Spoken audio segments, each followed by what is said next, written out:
guys. So today is August 4th. That means that I fly in 3 days. I am so excited.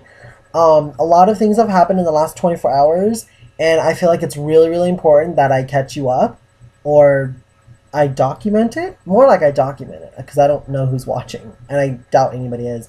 But in case you are, um, so yesterday, one of my best friends took me to Venice Beach in California, and I don't know if you guys know, but Venice Beach is known as Muscle Beach, and like I'd put it on my bucket list for California that I wanted to go explore these places in California that are like really really big that people come visit all the time, and she was like, "Oh yeah, let's go to Venice Beach," and we went, and it was fantastic. I mean, there were good-looking people everywhere, which was really, really unfair.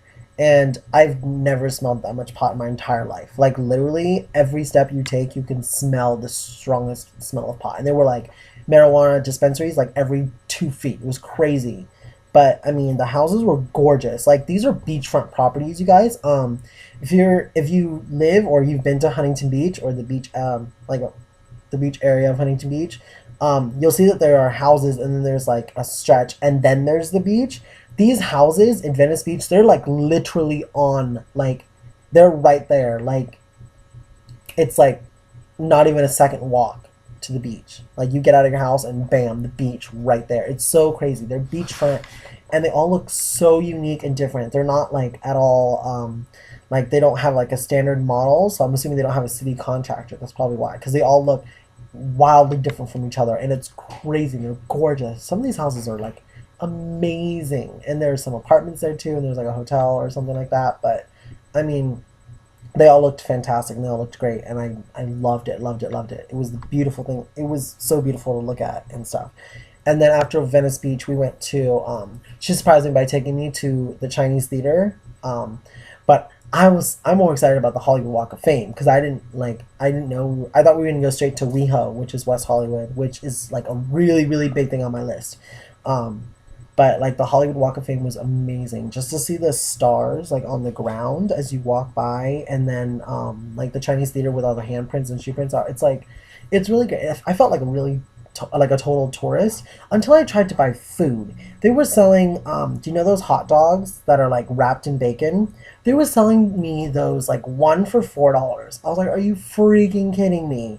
I can go to the mall and go to Wetzel's Pretzels and get the same exact thing for like $1.95.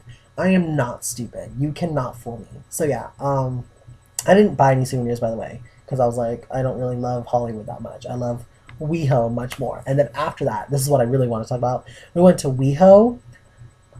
Oh my god, it was fantastic. We got there around like 10:30 at night, but it took us like a good 30 minutes to find parking, and it was like crazy, you guys. It's so crazy to find parking. Oh my god. But we did, and then we went to this club called the Abbey Food and Bar, in case you want to look it up.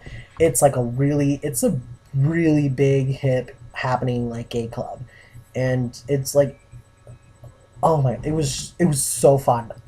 I, I can't even, I'm speechless because it was just amazing. I mean, you go in there, it's like really crowded. There's like really really hot guys that are go-go dancers, which are the guys that like dance in just their underwear on the like on top of the tables and stuff. And I was like, we danced for a good, I think, 30 minutes, and it got really hot. And I was like, okay, let's go outside and get some fresh air. And we did, and then I met this like really really cute guy who unfortunately already has a partner. They've been together for a year, so I'm not gonna like interfere on that. But like honestly, it was literally, my phone just rang. Sorry, but it was literally the best night of my life. Like talking to this amazingly cute guy and his partner, and then their friends. Like they were just so really welcoming and like really warm, and they like really started a conversation. It was so funny too because okay, I'm gonna tell you guys a little secret. I have like this ultimate icebreaker that I do all the time, and it works. It works 100% of the time.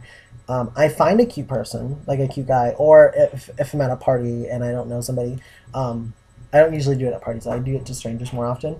I will go up to them and I'll be like, "Hey, do you see my friend back there?" Even if I don't have a friend, I'll point at somebody, and I'll just be like, "My friend and I have a bet that and I'll just make something up. Usually, I do orientations, but sometimes I just go like, "Oh, she thinks you're a cat person." And I'm like, "No, you're totally a dog person." So which one of us just won the $100? And more than half the time, they'll give me like the honest answer, and then like, there'll be a little bit of flirting. If there isn't, I just walk away, walk back to my friend, no problem.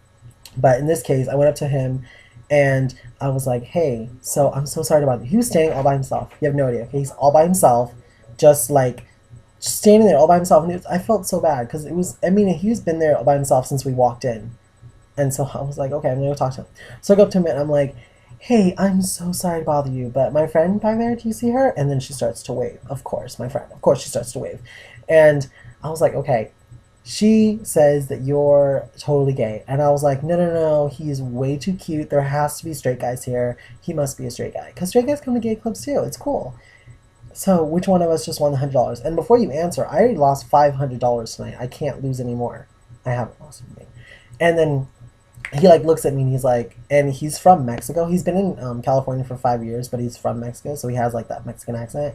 And he was like, "Oh, I'm gay," and I was like, "Ah," and he was like, "Well, you can just tell your friend I'm straight. I mean, I don't want you to lose money." And I was like, "Oh, you sure?" I mean, he was so sweet. He was so sweet. And he was like, "Yeah, yeah, just go tell her." And I was like, "Okay, thank you." And I thought that was going to be the end of it. I didn't think we were going to talk anymore. So I went back to my friend. And I was like, "Oh my God, you were so right. He's so gay, sweetheart." Even though I knew too. But I mean, it was like, it was a good opportunity to talk to him. And like, as I'm explaining to her, like, exactly what he just told me, like, right after I finish, he like waves me over, like, wags me over. And I'm like, okay. So like, I come over to talk to him. And like we just start striking up a conversation, and he starts telling me about how like his partner wants to get married but he doesn't, and how like they're at like different places in their life, and doesn't he just doesn't know like what he wants. Like, and he's like, "Oh, my partner like hates when I get tattoos, but I want to get a tattoo, and he doesn't like my piercings, and I love piercings." And I just like the entire time I was like, I feel so bad for him because he's with someone that is obviously like holding down and restricting and stuff. But I mean, not my business. He hasn't been together for a year. Maybe he'll work through it.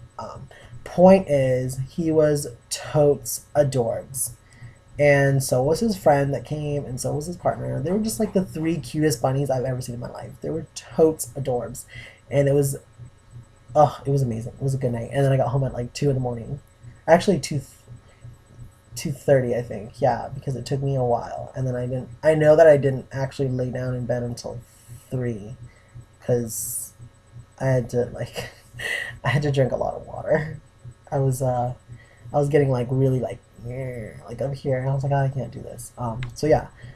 Uh, that's really all I have to update you on. I'm just really sorry. I can only give you that.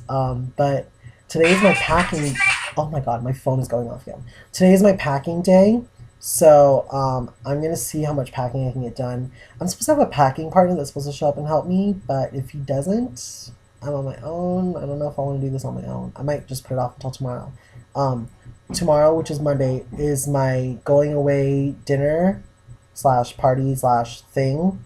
It's going to be at a Norm's in Huntington Beach, and I'm really really excited because I don't know who's going at all. I really don't, because I didn't make an invite on Facebook or anything. I just told a couple people, and then I put it as a status, and I was like, "Hey, if you want to go, you can go." But yeah, so I have no idea who's going, and that is going to be really really fun. Um, I've my phone. Hold on. Okay. I really don't have any idea whether or not I'm gonna do any more videos, especially on Tuesday because that's the day before I fly. I'll try to squeeze something in, and then I'll update you guys as much as I can about as much as I can. So yeah, see you later.